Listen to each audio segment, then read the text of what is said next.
ना ये फूल हमें कोई विरासत में मिले हैं, ना ये फूल हमें कोई विरासत में मिले हैं, तूने हमारा कांटों भरा बिस्तर नहीं देखा है। साथियों नमस्कार, GS and English talks official platform पर आप सभी का हार्दिक अभिनंदन और स्वागत है। जैसा कि आप देख पा रहे हैं कि हमारी पीसीएस बाण के नाम से सीरीज चल रही है और अब तक हम 5 टॉपिक्स को कंप्लीट कर चुके हैं। 100 टॉपिक्स का वादा हमने आपसे कर रखा है और आज इस कंटेक्स्ट में हम आपके सामने चर्चा करने वाले हैं भारत की वनस्पति।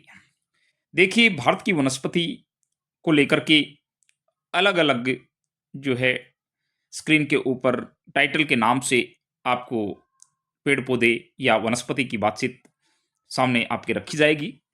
उष्णकटिबंधीय वर्षावन या फिर उष्णकटिबंधीय मानसूनी वन, कटीले वन या झाड़ियाँ आप कहीं, पर्वतीय वनों की बातचीत हम करेंगे। उसके बाद पर्वतीय वनों में आप देख पा रहे हैं, हम डिस्कस करेंगे आपके सामने हिमालय के पर्वतीय वन।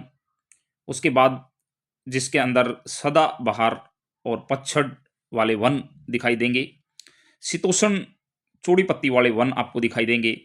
कोणधारी वनों की बातचीत हम करेंगे। टुंड्रा वनस्पति की बातचीत हम करेंगे और दक्षिण के जो है आप देख पा रहे हैं पर्वतीय वनों की बातचीत हम करेंगे। उसके बाद आगे बढ़ करके हम बातचीत करेंगे ज्वारीय वन, यानी कि मैंग्रोव वन आप इनको कह सकते हो। ये सारी बातचीत आपके सामने बिल्कुल एक ही पेज पर आप देख पा रहे हैं। इतने अच्छे से जो है सारी चीज़ें रखी गई हैं और बिल्कुल किसी प्रकार की आपको ज्योग्राफी का, यानी कि इंडियन ज्योग्राफी का ये प्राकृतिक वनस्पति को लेकर के जो चैप्टर है वो पूरी तरह से कंपाइल करके और कुछ ही मिनटों में जो है आपका पूरे का पूरा चैप्टर आपकी दिलो दिमाग पर या मस्तिष्क के ऊपर जो है जगह बना लेगा।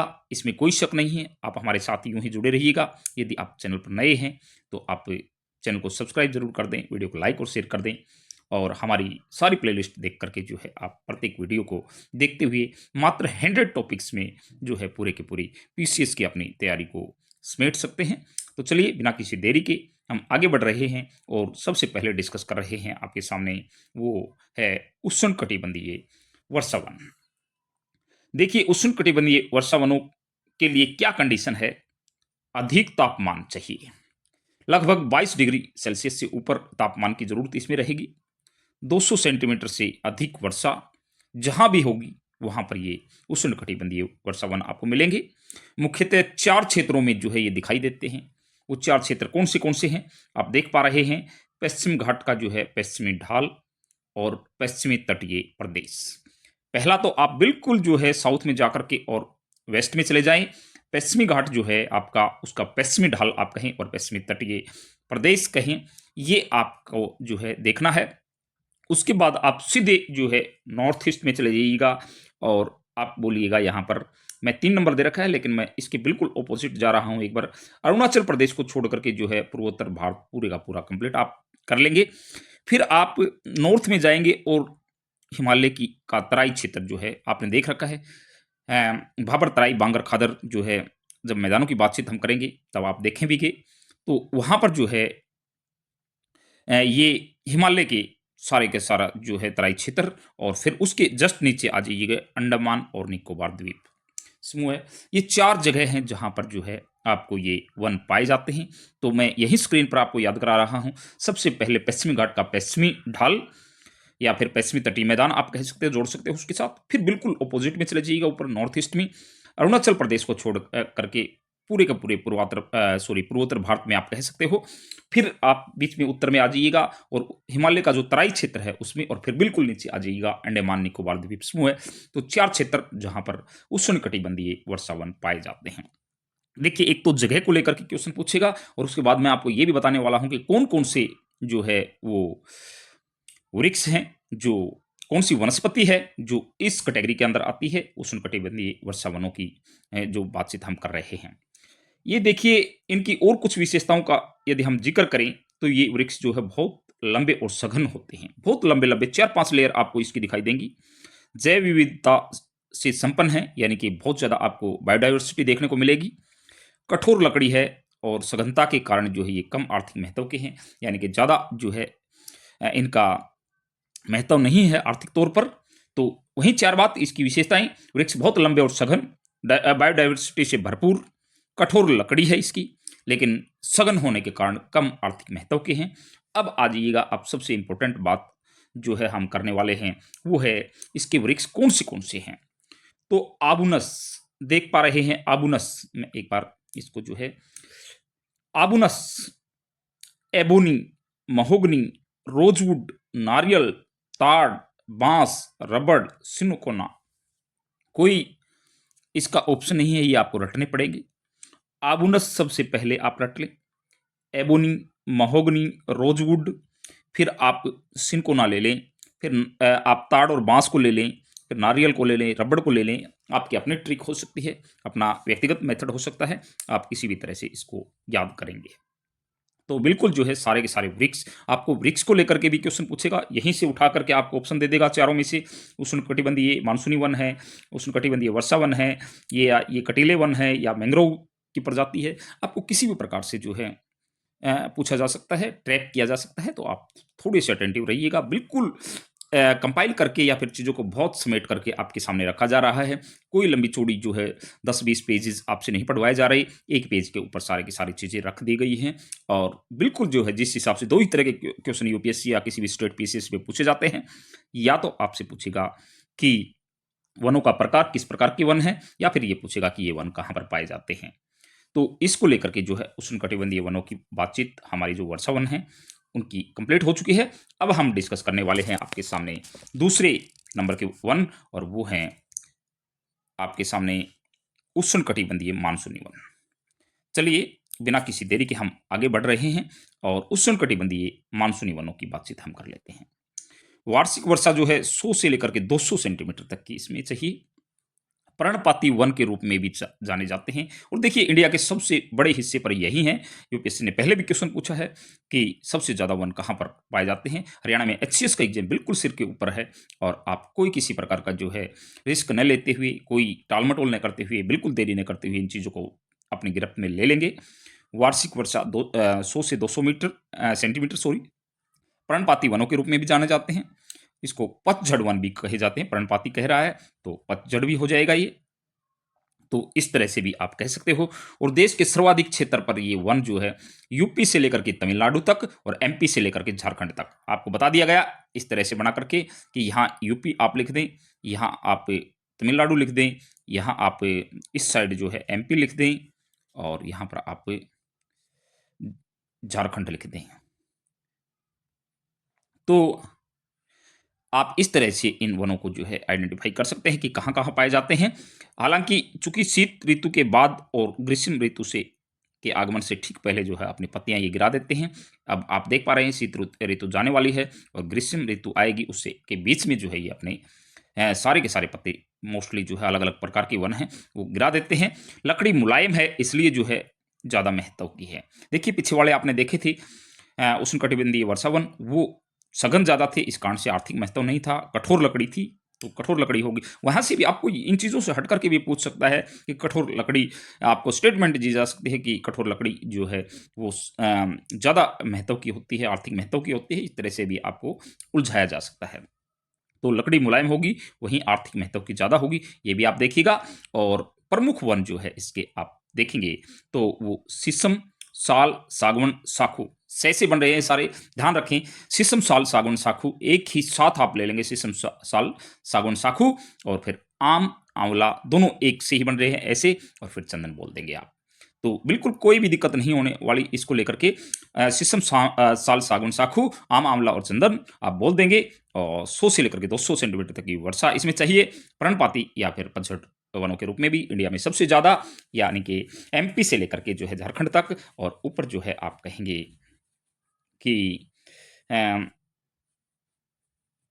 यूपी से लेकर के और तमिलनाडु तक, ये सारे इस तरह से आप बोल देंगे। एक बार मैंने बनाया भी है मैप आपके सामने। इधर आप यूपी लिखेंगे, इधर तमिलनाडु लिखेंगे, इधर एमपी लिखेंगे, और इधर झारखंड लिखेंगे। अभी आपको बताया है, इस तरह से आप प्रैक्टिस करके और इसको बिल्कुल प्रैक्टिकल वे में सीख सकते हैं।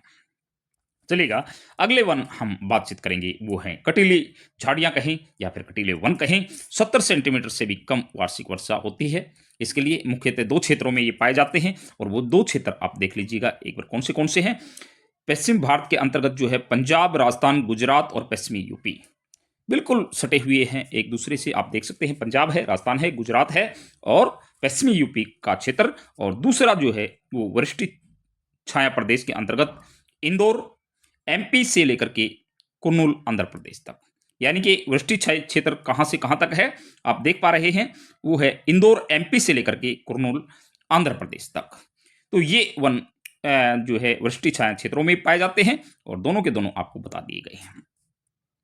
चूंकि यहाँ वर्षा कम होती है इसलिए प्रकृति ने इन वनों को जो है कांटे प्रदान कर दिए हैं ताकि वाष्पीकरण कम हो। और कांटे प्रदान करने का दूसरा उद्देश्य ये भी है कि जानवरों द्वारा इसको भोजन नहीं बनाया जा सके। तो ये कांटे के को लेकर के भी क्वेश्चन आया है, आप 10 ईयर उठा करके देखेंगे या फिर PYQs में देखेंगे तो आप देख पाएंगे कि कांटों को लेकर के कि कांटे क्यों दिए गए हैं प्रकृति के द्वारा इन वनों को, तो ये भी आपको दिखाई देगा। अब इंपॉर्टेंट बात की कौन सी ये वन है। बबूल है, खजूर है, नागफनी है, खिजड़ी है, बेर है, किक्कर है। अच्छे से याद कर ले आप इस चीज को।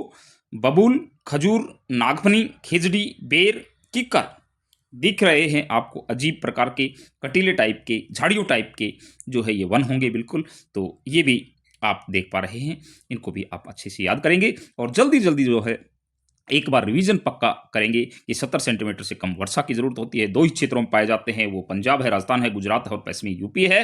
वृष्टि छाया क्षेत्रों में भी पाए जाते हैं, इंदौर एमपी से लेकर के कुर्नूल आंध्र प्रदेश तक। और यहाँ पर कम वर्षा होती है। इन वनों में कांटे दिए गए हैं, क्यों दिए गए हैं? एक तो वाष्पीकरण कम हो, दूसरा जो है जानवरों के द्वारा इनको भोजन न बनाया गया हो। और बबूल, खजूर, नागफनी, खिजड़ी, बेर की कर जो है ये प्रमुख वन इस कैटेगरी में आते हैं। तो ये चीज आप ध्यान रखेंगे। चलिए अगले वनों की बातचीत हम यदि करें तो वो वन है पर्वतीय वन। आप देख पा रहे हैं पर्वतीय वनों में अलग अलग कैटेगरीज के ऊंचाई के हिसाब से जो है वन आपको दिखाई देंगे। हिमालय के वन एक तो आप ये देखेंगे, हिमालय के अंदर जो पर्वतीय वन है और दक्षिण भारत में भी पर्वतीय वन है, इनको अलग अलग करके आप देखेंगे। चलिए सदाबहार और पतझड़ वन सबसे पहले जो वन आएंगे, सदाबहार और पतझड़ वन हिमालय के पर्वतीय वनों के तहत आएंगे। इनकी लंबाई ऊंचाई आप कहेंगे कि 1500 मीटर की ऊंचाई तक ये मिश्रित रूप में पाए जाते हैं। अलग अलग प्रकार के वन है ये। अब अगला जो वन आपको दिखाई देगा वो है शीतोष्ण चौड़ी पत्ती वाले वन। ध्यान रखेंगे 1500 तक तो मिश्रित तौर पर आपको पाए जाएंगे, लेकिन 1500 से लेकर के 2500 मीटर तक की ऊंचाई में जो वन पाए जाएंगे वो पाएंगे देवदार, ओक, बर्च, मैपिल। देवदार, ओक, बर्च, मैपिल और ये जम्मू कश्मीर, हिमाचल प्रदेश और उत्तराखंड की शीतोष्ण जलवायु की पेटी में पाए जाते हैं। ये भी आप ध्यान रखेंगे। यानी कि शीतोष्ण चौड़ी पत्ती वाले वन यहाँ भी आपको ट्रैप किया जा सकता है कि पर्वतीय वन मात्र मान लेने से, हिमालय के पर्वतीय वन मान लेने से आपका काम नहीं चलने वाला। आपसे पूछ लेगा ये ऑप्शन कि ये सदाबहार और पतझड़ वन है पर्वतीय वनों में, या शीतोष्ण चौड़ी पत्ती वाले वन है, या कोणधारी वन है, या टुंड्रा वनस्पति है, या फिर ये वन किस ऊंचाई तक पाए जाते हैं। तो अलग अलग अंदाज में आप देखिएगा। बहुत सारे जो है ऑप्शन हैं एग्जामिनर के पास आपको उलझाने के लिए, और आप जो है पहले सुलझ गए इन चीज़ों का बार बार रिवीजन करके या चीज़ों का एक कंसेप्ट तैयार करके और उसमें सभी फैक्ट को डाल करके, तो आपको दिक्कत कतई नहीं आने वाली है। तो देवदार, ओक, बर्च, मैपिल 1500 से लेकर के 2500 मीटर तक, और ये जम्मू कश्मीर, हिमाचल प्रदेश, उत्तराखंड के शीतोष्ण जलवायु की पेटी में ये पाए जाते हैं। आप आराम से इसको याद कर सकते हैं।